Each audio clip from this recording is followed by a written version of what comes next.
नमस्कार मित्रांनो, stupid for study या यूट्यूब चॅनलवरती तुमचं स्वागत आहे. तर मित्रांनो, 10वी आणि 12वीच्या विद्यार्थ्यांसाठी एक महत्त्वाची अपडेट या व्हिडिओमध्ये मी तुम्हाला देणार आहे.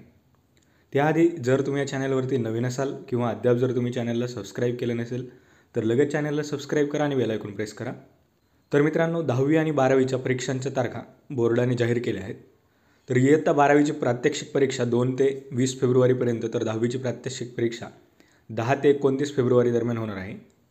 तर बोर्ड परीक्षेसाठी प्रत्येक विद्यार्थ्यांची शैक्षणिक वर्षातील हजेरी 75% कमी असू नये असा नियम आहे.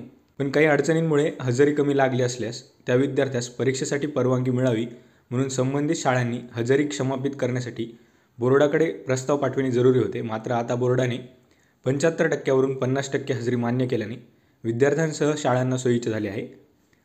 तर या ठिकाणी बोर्डाने जी 75% उपस्थितीची अट होती तर ती या ठिकाणी शिथिल केलेली आहे. तर आता विद्यार्थी 50% जरी या ठिकाणी उपस्थित असेल तरी त्याला या ठिकाणी बोर्डाच्या परीक्षा देण्यासाठी तो पात्र असणार आहे.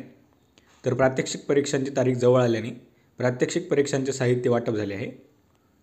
तर या ठिकाणी हजेरी क्षमापित शब्द या ठिकाणी आला होता, तर तो म्हणजे काय आहे, तर बोर्डाच्या परीक्षेला बसण्यासाठी प्रत्येक विद्यार्थ्याची वर्षभरातील किमान 75% प्रथम सत्रातील शाळा सुरू झाल्यापासून 15 ऑक्टोबरपर्यंत व द्वितीय सत्रात 26 ऑक्टोबर ते 31 जानेवारीपर्यंत असणे बंधनकारक आहे.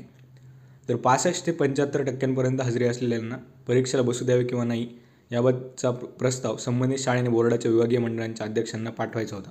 तर थोडक्यात या ठिकाणी बोर्डाने परीक्षेसाठी 75% उपस्थितीची अट शिथिल केलेली आहे. तर 50%ची अट या ठिकाणी बोर्डाने घालून दिलेली आहे. तर सकाळ न्यूजपेपरने ही न्यूज या ठिकाणी दिलेली आहे. तुम्हाला व्हिडिओ आवडला असेल तर व्हिडिओला लाईक करा, चॅनलला सबस्क्राईब करा, तुमच्या मित्रांसोबत नक्की शेअर करा. अशाच एज्युकेशनल अपडेट्स आपल्या चॅनलवरती येत राहणार आहेत. तसेच डिस्क्रिप्शन बॉक्समध्ये दिलेल्या लिंकवर जाऊन आपल्या टेलिग्राम चॅनलला फॉलो करायला विसरू नका. तसेच MST CET 2024च्या संदर्भात देखील अनेक अपडेट्स आपल्या चॅनलवरती लगेच येणार आहेत. त्यामुळे चॅनलला नक्कीच सबस्क्राईब करा. So thank you for watching.